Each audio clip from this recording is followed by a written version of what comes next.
Okay. Well, everything is okay.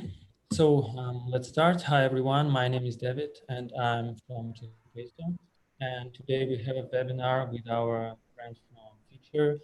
Today we'll talk about with Jorieke and Chandricka. They are performance marketing consultants from Phiture. Hi. Yes. Hey Uh, everyone. Hey well, everyone.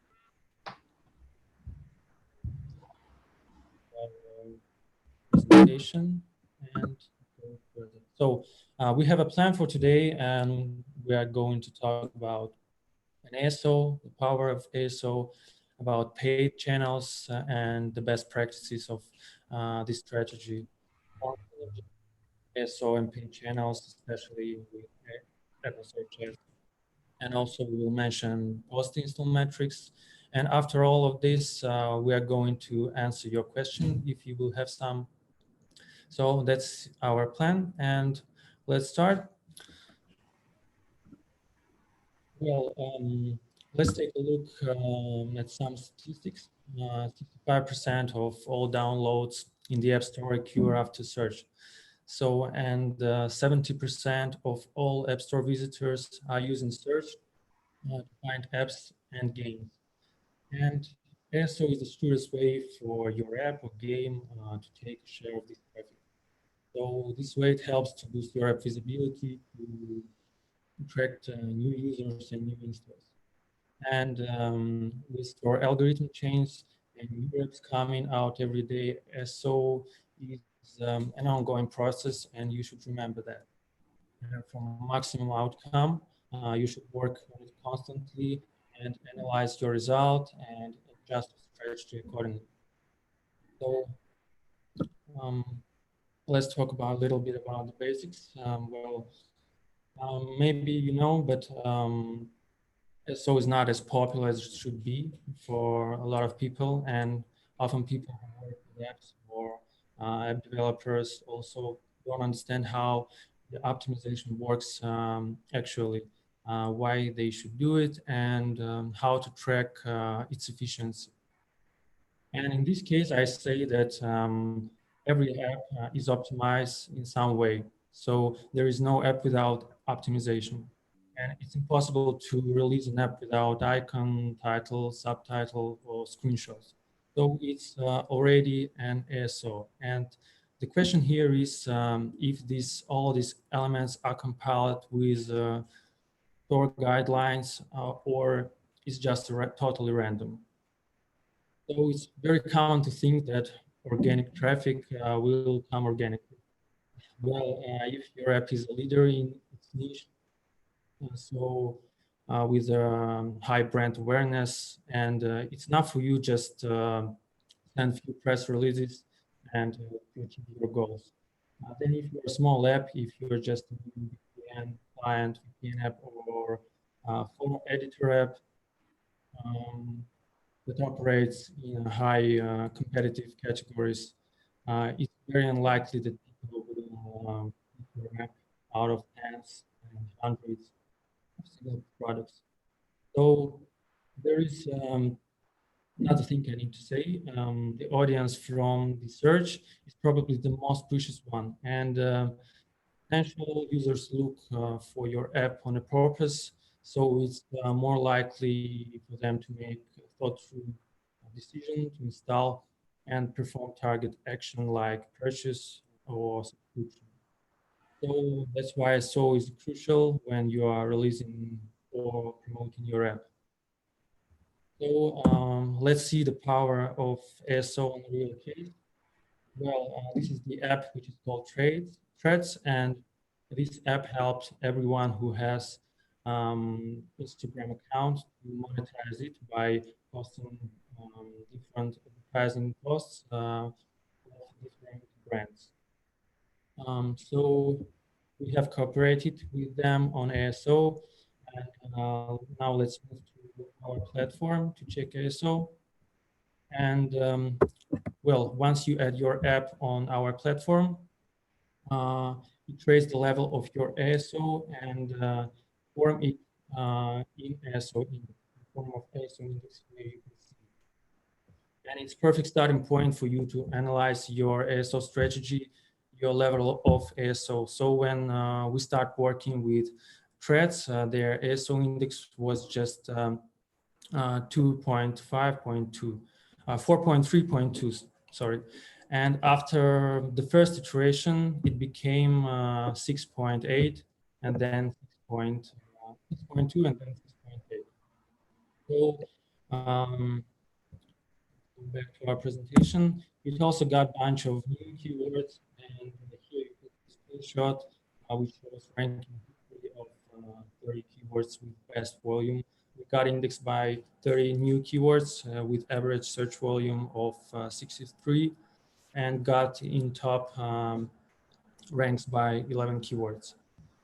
And we also got a huge impact in downloads. Here you can see the screenshot from and here you can see that in the first days of September, it got a huge growth in downloads. So we also made a new screenshot for the app, and here you can see the old screenshots and the new ones, and now we're testing them in Google Play experiments, and they also show good results. So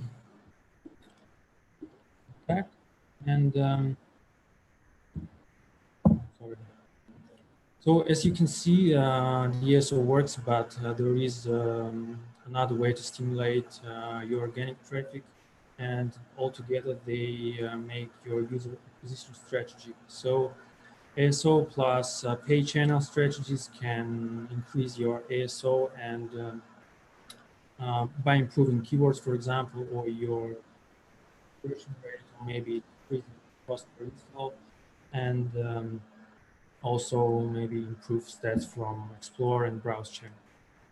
So now I pass the word to Chandricka, and she will tell about paid channels, how to use them, and the difference between. So you're welcome. Thank you, David. So if you look at the next slide, we'll see that when it comes to user acquisition, there are tons of channels we can employ. So Google, Facebook, Twitter, Snapchat, LinkedIn, etc. And we can use different ad formats like text, banners, videos, depending on the channel. And we could have one or several of these in our toolbox, depending on our goals, budget, competitive landscape, and our target audience. If we move on, we'll see that the most popular ones have been Facebook and Google, if you look at just the ad spend. But we also know that, like, when it comes to user acquisition in general, mobile is set to take over desktop, and the ad spend has been increasingly shifting towards mobile. This makes mobile a very lucrative channel to acquire high intent audiences. Then if we want to market a mobile app, however, we can consider running ads in the App Store for a couple of reasons. It is a relatively new channel compared to Facebook and Google, but it comes with a lot of advantages.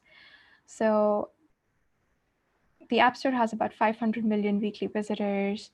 The intent of the audiences is very high. We can advertise in about 60 different storefronts and improve our app's discovery as well as visibility. If you look at the sponsored results, they usually appear above the organic search results for a specific keyword.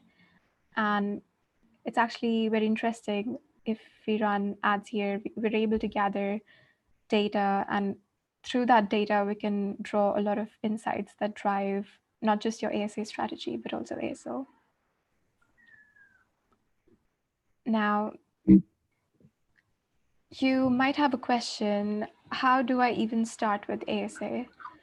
So at Phiture, we developed a framework that we also use with our clients, which provides an overview of all the available assets that can help advertisers build an exhaustive ASA strategy. And this can be applied to different apps and verticals at any stage of a product's lifecycle. And what it essentially does is it provides a holistic view on Apple search ads while also helping in improving your ASO performance. And if you want to know exactly how to use this framework, you can read more about it on the ASO stack that we published a couple of months back. And we can use this framework to either scale our channel or even optimize for performance using all the different variables that you can see here in the stack. So now we'll see that we'll quickly go over some best practices while setting up Apple Search Ads campaigns. Now the idea here with this campaign structure that you see is to target brand, generic, as well as competitor keywords through different campaigns. Why do we do this? We do this so that we can better control the bids and achieve the desired performance. The second point to note here is that we use exact match keywords in our campaigns. Now, what is an exact match keyword? It is when the keyword that we have in our campaigns, they exactly match the search term or the keyword that is actually used by an App Store visitor. Now, why do we use mostly exact match keywords? Because they've helped us achieve better performance, like we've seen with our clients. And broad match, it just tends to be too broad, and we're not able to achieve our performance objectives through broad match keywords. And finally, we use discovery and probing campaigns to uncover new opportunities. Now, these campaigns, discovery campaign is mostly algorithm driven in the sense that the algorithm takes into account several factors such as the category of the app and the related keywords in that category and the keywords for similar apps in that category. And using all that data, it shows our ad to whenever a relevant search term pops up. And this is how it helps us discover interesting search terms and keywords that are not originally in our campaigns, and helps us achieve more scale at a relatively decent performance if they're monitored closely. So yeah, not just they don't just help in uncovering interesting opportunities. They help us getting more scale, and then we can analyze the performance of those discovered keywords through a probing campaign. This is why we have generally this kind of a campaign structure in place for all of our clients. Moving on. So at this point, we've done our keyword research and we want to organize all of those keywords in different ad groups. Now, the idea here is that we'd like to understand through our campaigns which keywords work the best and which ones help in acquiring valuable users. So how do we do that? So this is where this kind of a structure works really well. So let's say that we have an audiobook app. Now we organize keywords into separate ad groups based on the level of intent. In this particular example, each of these ad groups will attract target audience with different levels of intent. So for example, we have keywords that target audiences interested in audiobooks. Then we have a different ad group for books, a different ad group for podcasts, and again, free audiobooks. Now, what happens is once we've gathered enough data, we will be able to see and determine which keywords are more important and which ones perform really well for a certain specific audience, and which ones don't. This helps us in making an informed decision as to which keywords should be pushed more, which ones we should restrict, and generally which app features are performing better than the others. So it helps us making an informed decision when it comes to optimizing our campaigns. Next, we have another interesting channel that we could use to promote an app, which is the Google App campaigns.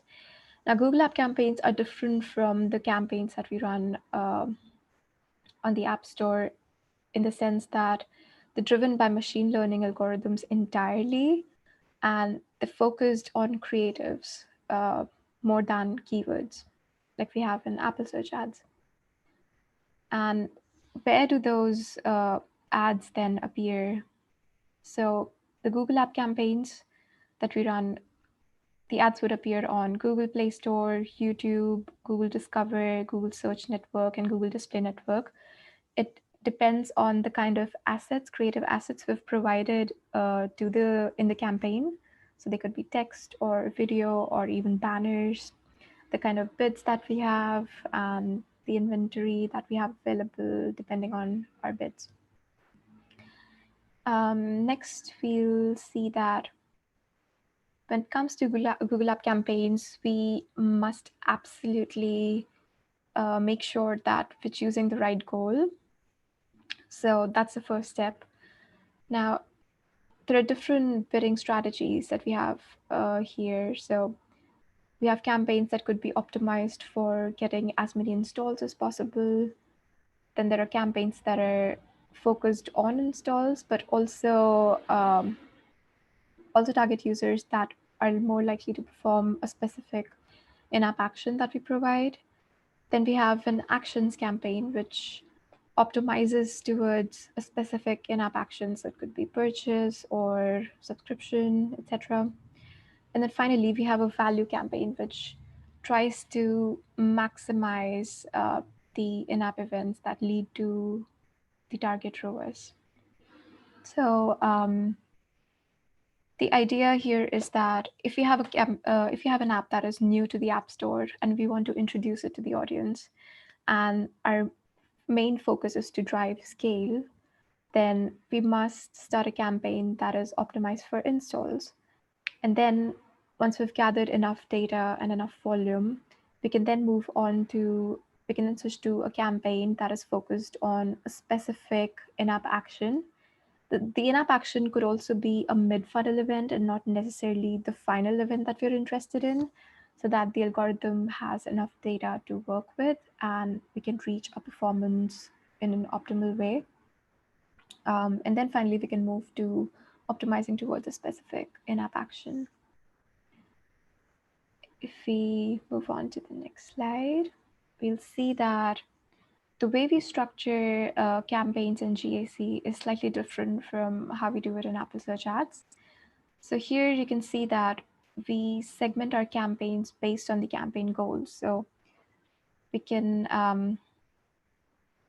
start off with a campaign on the iOS, focusing just on installs, and then further segmented into targeting different geographical locations or languages. So in this example, we have different campaigns targeting English-speaking locations, targeting German-speaking locations, and then French-speaking locations.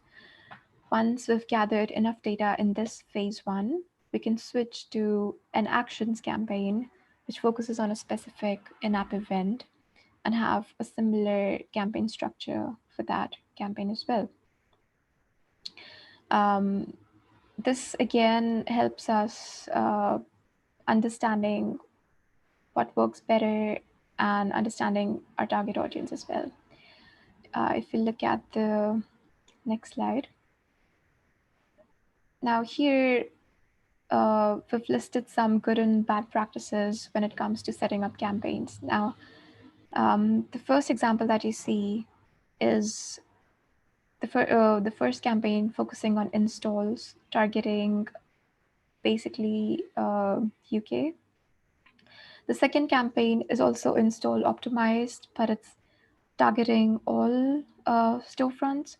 And the third campaign is optimized towards installs, but also targets users that are likely to perform this in-app action that is purchase. Now, what exactly is wrong with this particular setup? It wouldn't work well here because each of these campaigns will fight for impressions. Now, how do we switch to a better campaign structure? If you look at the one below, you can see that the first campaign stays as it is. In case of the second campaign, we exclude UK because we're already targeting in the first campaign.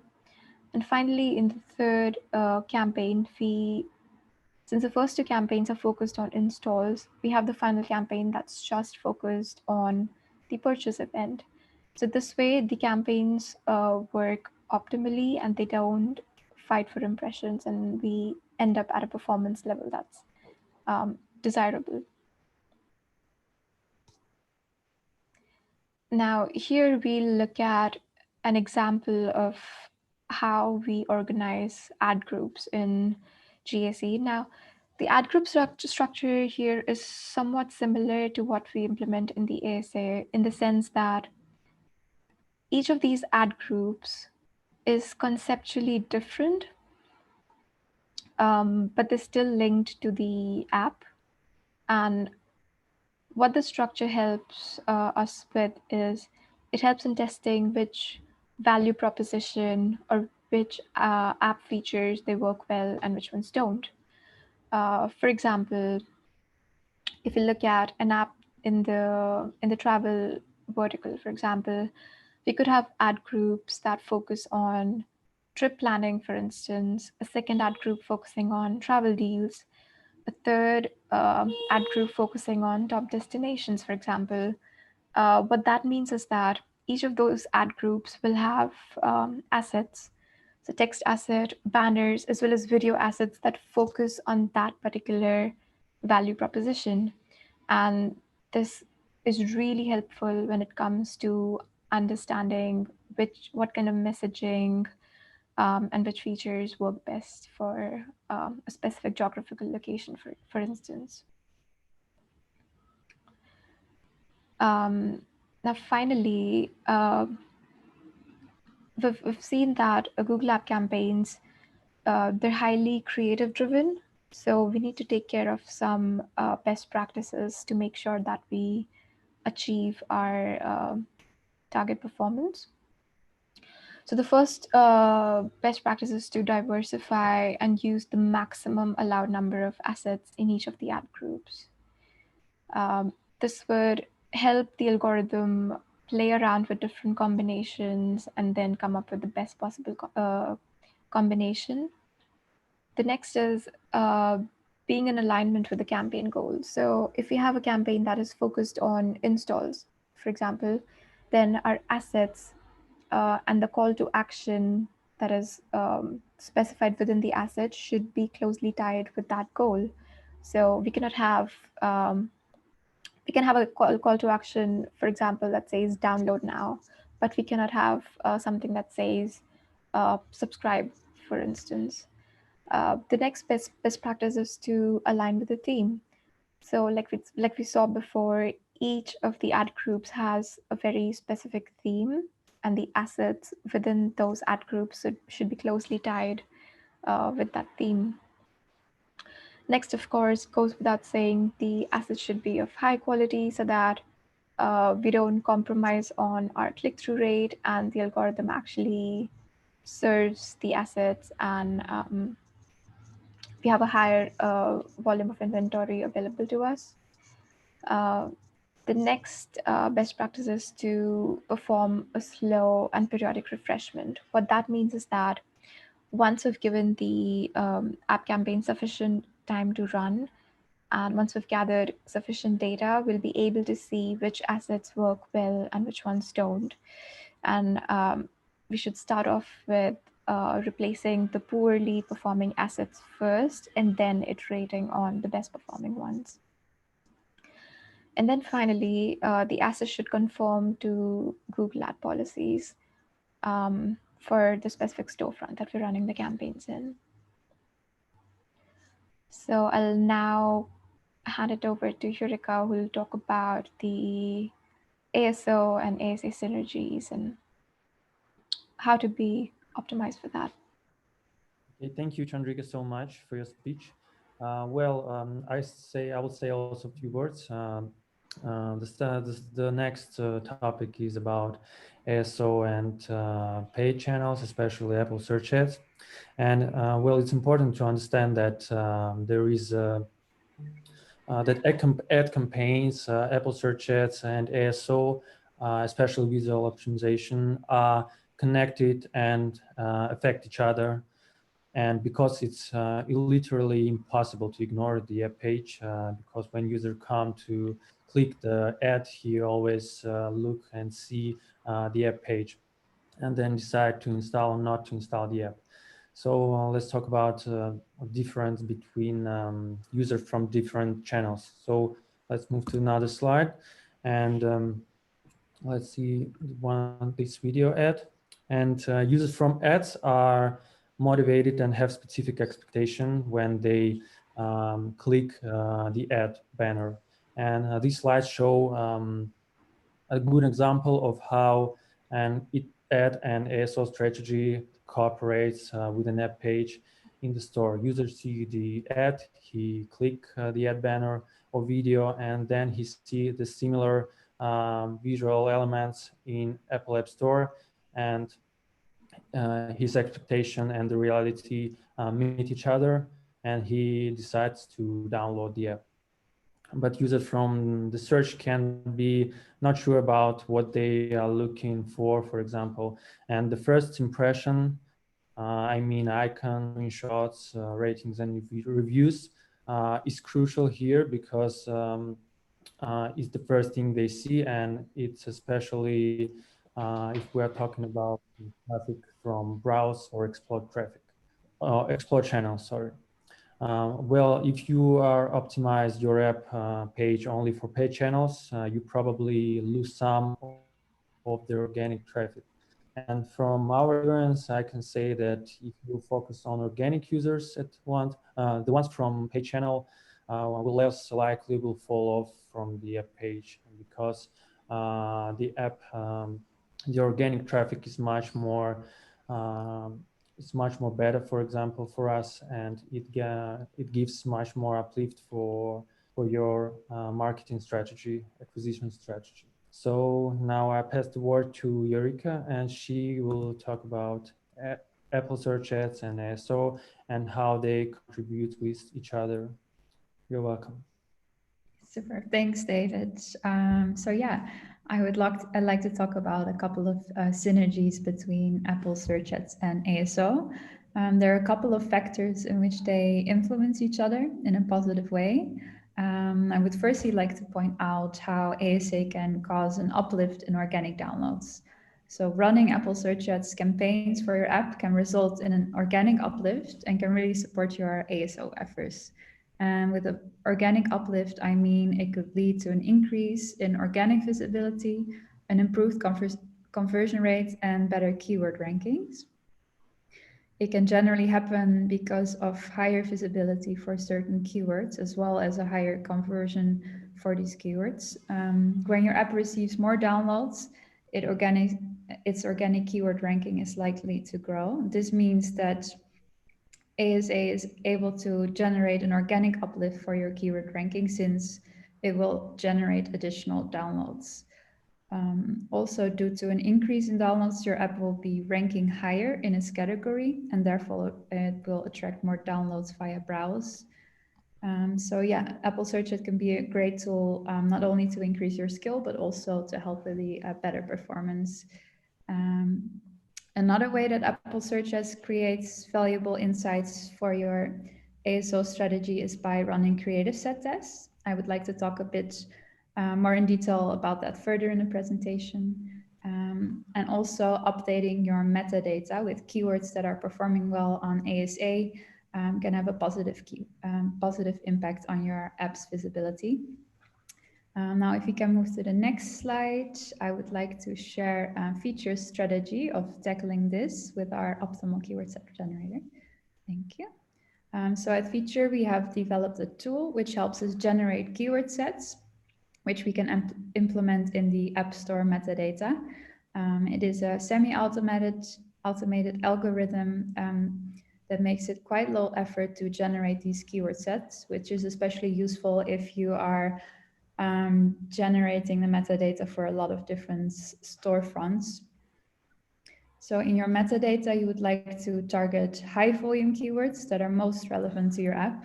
And this is where ASA insights come in handy. So if we look in Apple search ads, we normally look at generic and brand keywords that are getting many impressions. So they have plenty of volume, but also have a good conversion rate. And we then assign a relevancy score to all these keywords.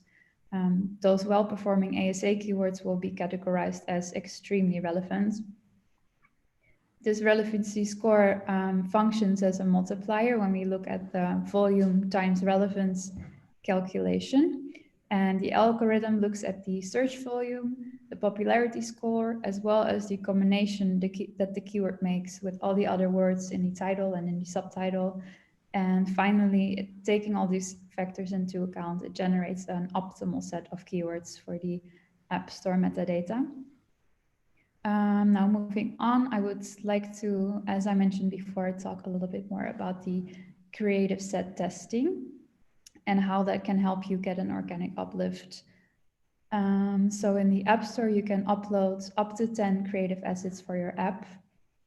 The organic results will see the first 3 portrait assets or the first landscape assets. So they will be seen if someone searches for your app as a default. And in the Apple Search Ads console, you can run tests with the other assets and see which ones are generating the best conversion rate. And one thing you would have to keep in mind here is that when you run these tests, you can only use the screenshots from your product page in the order that they are uploaded. So for example, you could test screenshot 1, 4, and 5 versus the default set, which is screenshot 1, 2, and 3. But Apple will not allow you to put the second screenshot before the first one in one of your test groups. And once you've set up the test, you would have to analyze the results to measure which one has the best conversion rate, and then finally reprioritize the assets. And by reprioritizing assets, I mean changing the order of the assets in the App Store so that the winning variant is now the default variant. And so that everybody who is searching for your app also organically will see this. And this can really impact your ASO efforts positively because it will now likely have a better conversion rate for that as well. And yeah, moving forward, I would like to share an example of an app in which we can clearly see these positive synergies. If you can move on to the next slide.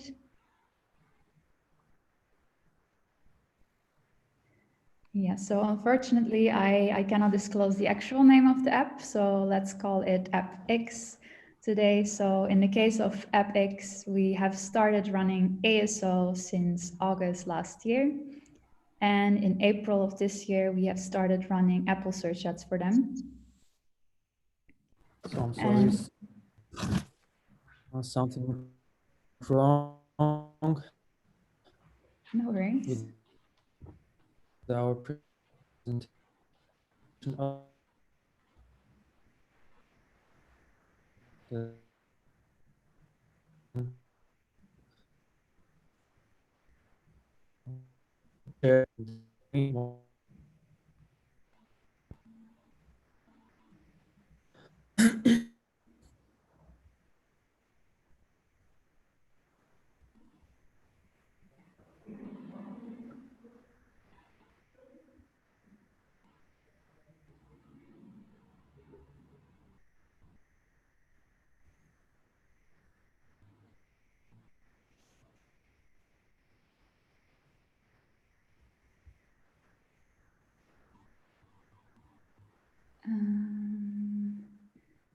I think they may have lost connection. Looks like that. Let's see. We can bring them back, or if I can share the slides.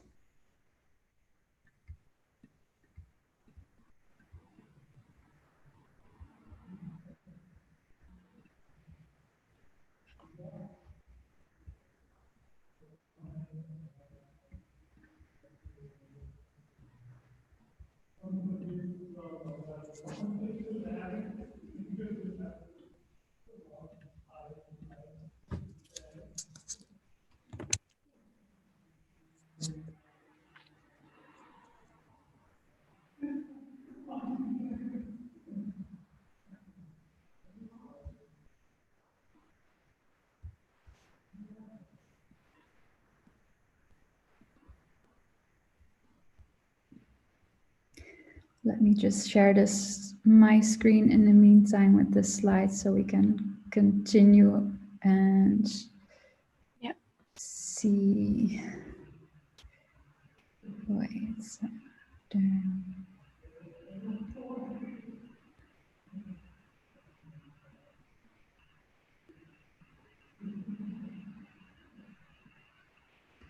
Okay, so hopefully you can see my slides now. I think you can. So I was talking about the case study, and let's see. So in the case of AppX, we've been running it since August and started running ASA in April. And we can see when we compare April to the previous month, March, that there is a 26% uplift in total downloads. But what is interesting is when we look at the organic downloads only, that we also see an uplift of 90%. And also we have tested with implementing keywords that are performing well in ASA when we look at conversion rate. And we see that the visibility of the app really improves when we apply these keywords in the metadata of the app. Now, this is something that David wanted to talk about. Let me see if I can reach him to see if the problem is solved on their side.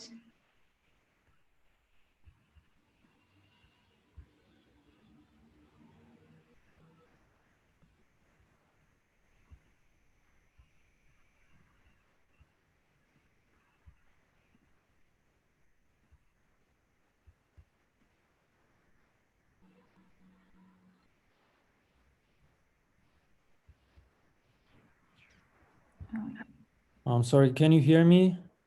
Yes, I can hear you. Sorry, we had a bad connection with internet. I'm sorry. No worries. I continued and I shared my screen for now, but I think this next slide is something that you would like to discuss, right? Yeah, I think you can drive the presentation if you want. So, super. Yeah, okay. So I'm so sorry, but I think we can continue. So if we are talking about metrics and how to say whether your app promotion is working well, strategy works. So lots of people think that the number of downloads is the North Star metric for their business.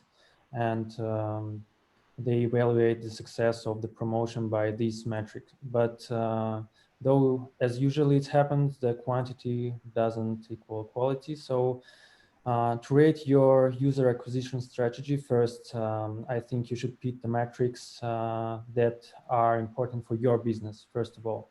It can be the number of purchases, number of sessions, and its length, or all of it together, for example.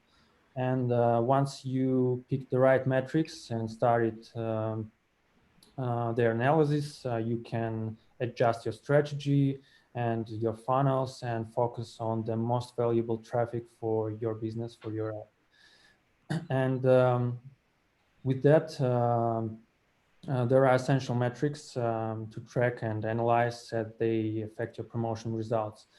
And your app success in App Store is the result of store algorithm as well that take into account many factors. The higher your app quality and more it fits store benchmarks, the more likely your app will succeed in app stores. And you can divide these parameters for into two groups, external and internal. External metrics can be the number of impressions, views, installs. These metrics show the way of your user before he install your app. And internal metrics, we talk about, for example, retention, crashes, daily active users, average session length, and so on. And crashes, for example.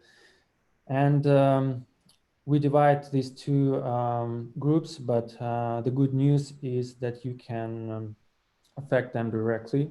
And ASO and user acquisition have a huge impact on external result and your app quality and stability, onboarding of your app, your content, your monetization strategy, and other things affect your internal metrics as well. So now I want to pass the word to Jorieke. So you can continue. You're welcome. Yes, super. So yeah, I wanted to discuss that also looking at the post-install metrics is very valuable when you are running Apple Search Ads. So as you can see in this image, we can measure impressions, taps, and downloads in the Apple console. But if you measure up until downloads and you're optimizing your campaign up until downloads, you can really see how many users you acquire and how much you spend on acquiring users, but you can't really see what these users are doing in the app. So are they purchasing items? Are they creating accounts? Are they generating revenue? So you don't really see the value that a user is bringing in. And we would really like to empathize that it is important for your business to look at these low funnel events, such as goal events. They can be account creation or revenue events, looking at return on ad spend, to really optimize your campaigns in a way that you are targeting and optimizing for valuable users, which will likely bring in a positive ROI.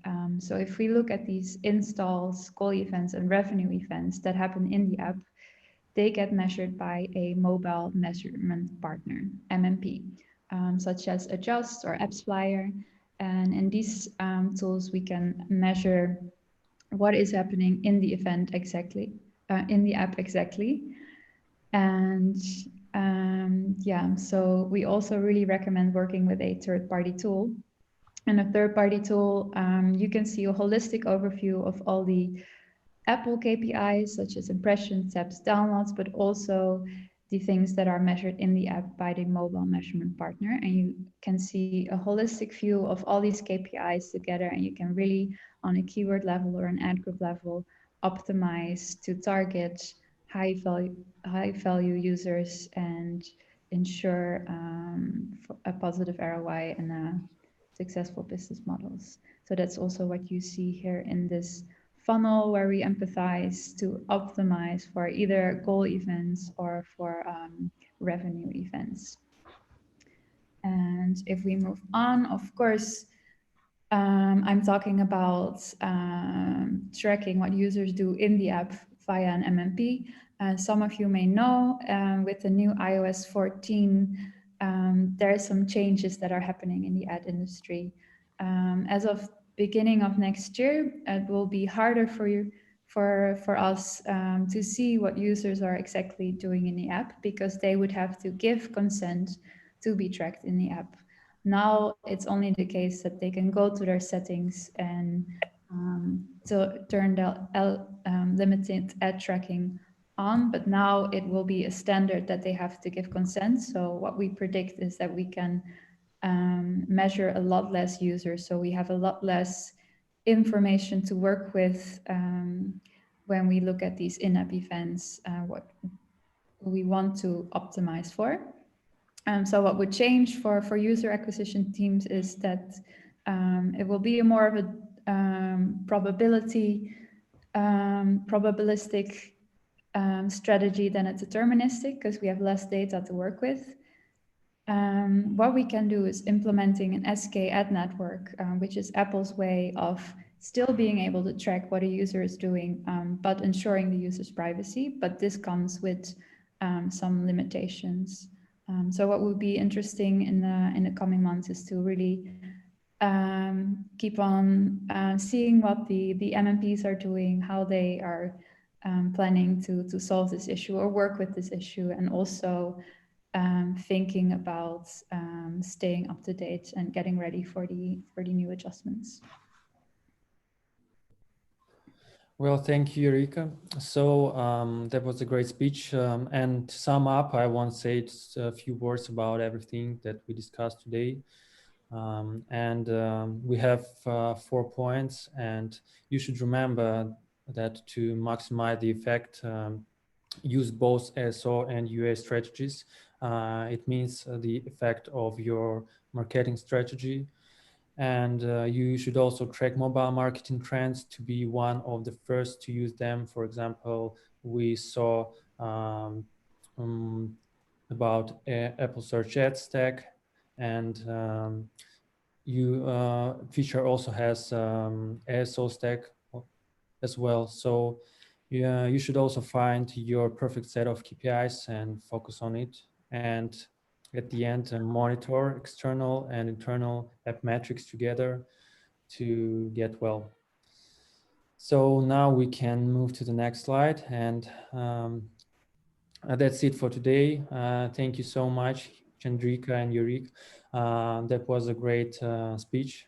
So now we have some time to ask questions, and now let's move to our YouTube channel and let's take a look if we have some. Feel free to answer any questions about performance marketing, about UA, ASO. So I see the one, should I promote my app in search ads by competitors' branded keywords? Will I get a good results? So girls, if you want, you can ask Jorieke or Chandricka. Yeah, so we cannot give a blanket statement that says that it's definitely going to work, because a lot depends on the specific storefront and depends on the vertical, the app vertical as well. But we've seen positive results for some clients, for others, not so much. So it really depends. It's something that you'd have to test and see if it works for your specific app. Well, thank you. Well, the next question from Abi. Thanks for the webinar. Thank you. How do you think the ad market and formats will evolve in the future? Are there any growing trends that you only plan to try in your work? So I think it's also to you about user acquisition, first of all, yeah. Yeah, I think the most important development that is on the horizon right now is that privacy is becoming more and more important for users, as we see that Apple also is doing something with that, and speculated is that Google will follow if with protecting their users' privacy, and it will make it harder to track what users are doing with the app. So yeah, developments will be having to work with that, creating a workaround and still generating valuable users, and yeah, while still protecting their privacy. Yeah, thank you. Well, let's take a look. Next question. Tell me please why the tested version of screenshot can get a good indicator of an increase in first-time installers, but a bad indicator in retained installers first day. Well, I think this question is about Google Play experiments. Well, I will try to answer, okay. It can depend on your new screenshot quality. Maybe you are misleading and the expectation of new users not meet when they meet the reality, the expectations are not the same. So they not going to use your app or game maybe, and they leave it on the first day. That's why you have a bad retained installers first day. If we are talking about Google Play experiments. So the next question, can you advise low cost options of A/B tests of graphic for the App Store app? Well, I can say that as we mentioned today, as Jorieke mentioned today, you can use Apple Search Ads because it's not the best way for me to test to test screenshots, but also you can get relevant new users, and you can also get a lot of information about your keywords, which performs better. And this is also very important information, and you can use it in your strategy. Okay, the next question. Hi, ladies. Thanks for the webinar. Do you have any tips on working with Apple Search Ads API for attribution? I think it's the question for you. If you can share something, maybe. I think this question is about the Apple Search Ads API and how to use it, like maybe MMP, for example, external MMP.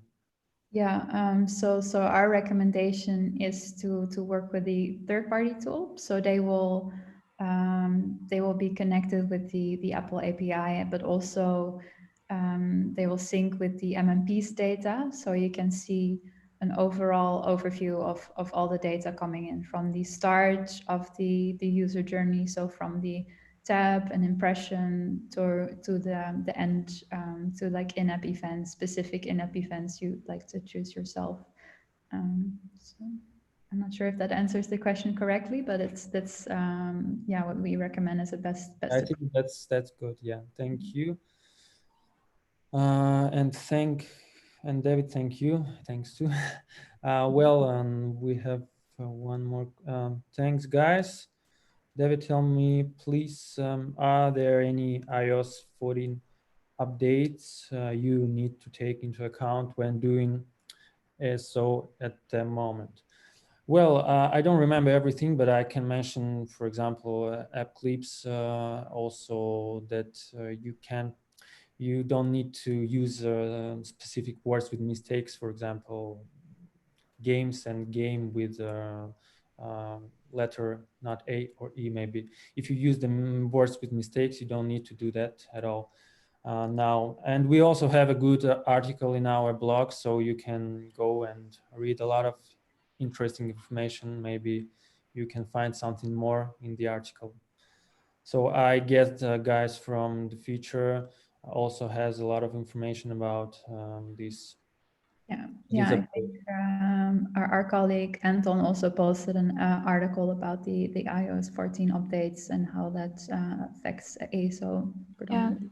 Yeah, in the ASO stack. One more question. Thank you for your answers. How strongly does ad traffic affect organic installs? Is there any direct correlation?